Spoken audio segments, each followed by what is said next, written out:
दोस्तों नमस्कार, मैं रामकृष्ण गार्ग और हमारे YouTube चैनल आरके स्टडी अड्डा में आप सभी लोगों का स्वागत है। जैसा कि आप सभी लोग जानते हैं, मैं प्रतिदिन मनोविज्ञान के क्षेत्र में एक वीडियो लाता रहता हूं। उसी के अगले क्रम में आज का हमारा टॉपिक है क्रियात्मक अनुसंधान। तो दोस्तों, आज के इस वीडियो में हम लोग जानेंगे क्रियात्मक अनुसंधान के उद्देश्य एवं साथ ही हम लोग जानेंगे क्रियात्मक अनुसंधान के पद या चरण। तो दोस्तों, आप लोग वीडियो के अंत तक बने रहिएगा। चलिए वीडियो को शुरू करते हैं और सबसे पहले जानते हैं क्रियात्मक अनुसंधान के उद्देश्य। तो दोस्तों, क्रियात्मक अनुसंधान का जो पहला उद्देश्य है वह है स्कूल के विद्यार्थियों तथा शिक्षकों दोनों की कमियों को बताकर और उनकी उन्नति करना, अर्थात उनकी कमियों को बता करके और फिर उन कमियों की पूर्ति करना। नंबर 2 देखें, संपूर्ण विद्यालय प्रक्रिया को प्रभावशाली बनाना। दोस्तों, जो क्रियात्मक अनुसंधान है उसका दूसरा उद्देश्य यह है कि विद्यालय की प्रक्रिया को प्रभावशाली किस तरह से बनाया जाए। तो दोस्तों, आप लोग इसे याद रखिएगा। नंबर 3 देखें, शिक्षक तथा विद्यार्थियों को कक्षागत समस्याओं का समाधान करने की योग्यता विकसित करना। शिक्षक में और विद्यार्थियों में कक्षा के अंदर जो भी समस्याएं आती हैं उन समस्याओं का समाधान किस प्रकार से किया जाए, ये इस योग्यता को विकसित करना भी क्रियात्मक अनुसंधान का उद्देश्य है। दोस्तों, आप लोग पेन एवं डायरी ले लीजिए, नोट भी करते चलिए और जिन लोगों ने हमारे चैनल को सब्सक्राइब नहीं किया है वो लोग सब्सक्राइब करके बेल आइकन को दबा लें। नंबर 4 देखें, संपूर्ण विद्यालय कार्य प्रणाली में लोकतांत्रिक मूल्यों को महत्व देना। दोस्तों, जो क्रियात्मक अनुसंधान है इसका एक उद्देश्य ये भी है कि विद्यालय में जो कुछ भी हो उसमें लोकतांत्रिक मूल्यों को महत्व दिया जाए, अर्थात सभी में समानता का व्यवहार रखा जाए। अध्यापकों की उन्नति तथा एक दूसरे के साथ मिलकर कार्य करने की योग्यता में वृद्धि करना। दोस्तों, जब अध्यापकों की कमियां दूर होंगी तो निश्चित ही बात है कि क्या होगी, उनकी उन्नति होगी। साथ ही जब वो समस्या का समाधान करेंगे तो मिलजुल कर कार्य करेंगे। तो इस प्रकार से क्रियात्मक अनुसंधान का एक उद्देश्य यह भी बन जाता है कि अध्यापकों की उन्नति तथा एक दूसरे के साथ मिलकर के कार्य करने की योग्यता में वृद्धि करना। नंबर 6, विद्यालय की दैनिक समस्याओं का अध्ययन करके उनके समाधान का सुझाव देना। तो दोस्तों, विद्यालय में प्रतिदिन कुछ ना कुछ समस्याएं आती रहती हैं। तो क्रियात्मक अनुसंधान का यह भी उद्देश्य है कि उन समस्याओं का अध्ययन करें, पहले समझे कि वो समस्याएं क्या हैं और बाद में उन समस्याओं का सुझाव, अर्थात इन समस्याओं को से किस प्रकार से छुटकारा पाया जा सकता है।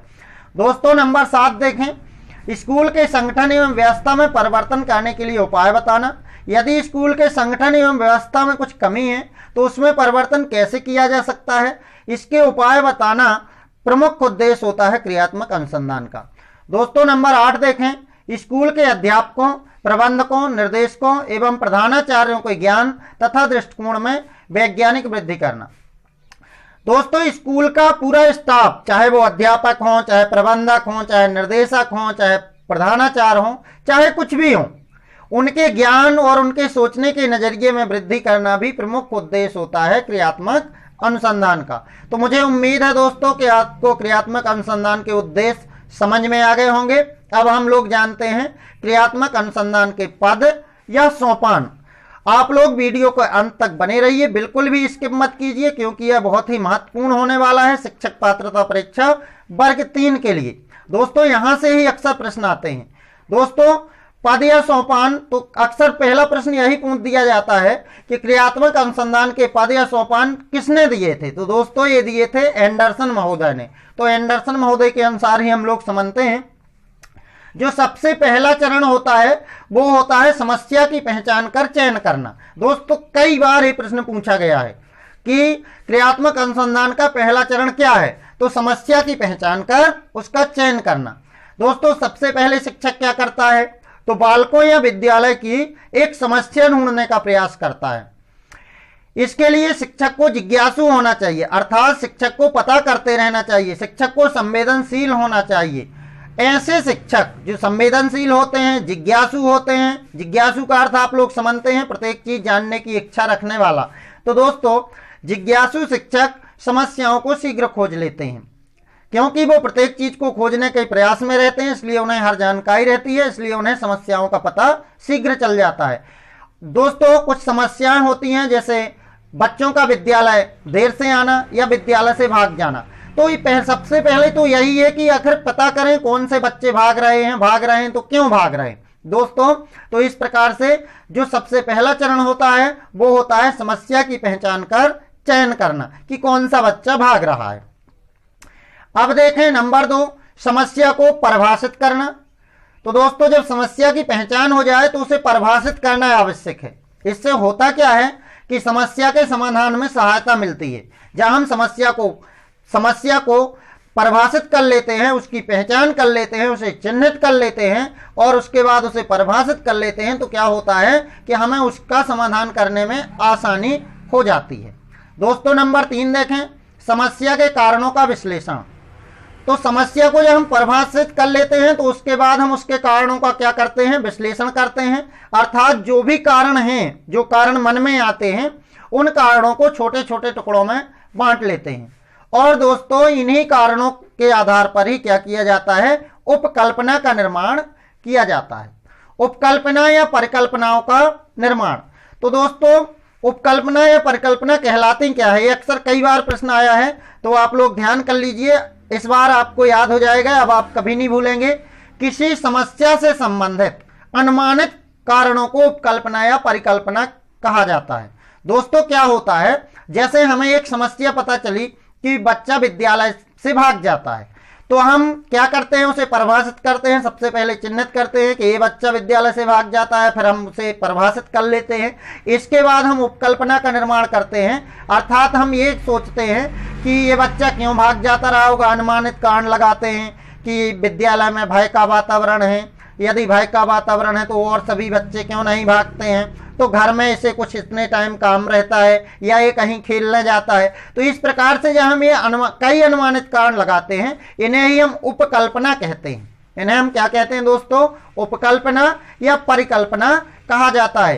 तो नंबर 4 में क्या करते हैं हम कि समस्या से संबंधित कारणों की उपकल्पना करते हैं, अर्थात उपकल्पना बनाते हैं, मतलब विभिन्न प्रकार के कारण रखते हैं। इसके बाद नंबर 5 में देखें, परिकल्पना या उपकल्पना परीक्षण का प्रारूप तय करना। तो जो भी परिकल्पना शिक्षक द्वारा निर्धारित की जाती है उसका अलग अलग परिस्थितियों में परीक्षण किया जाता है तथा पुष्ट प्रमाण प्राप्त किए जाते हैं।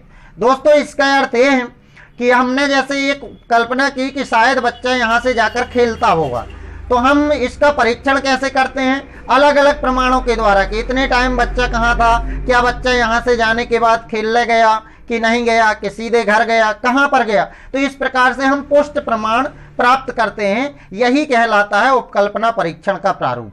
दोस्तों इसके बाद क्या होता है कि तथ्यों पर आधारित निष्कर्ष निकालना या समाधान की प्राप्ति।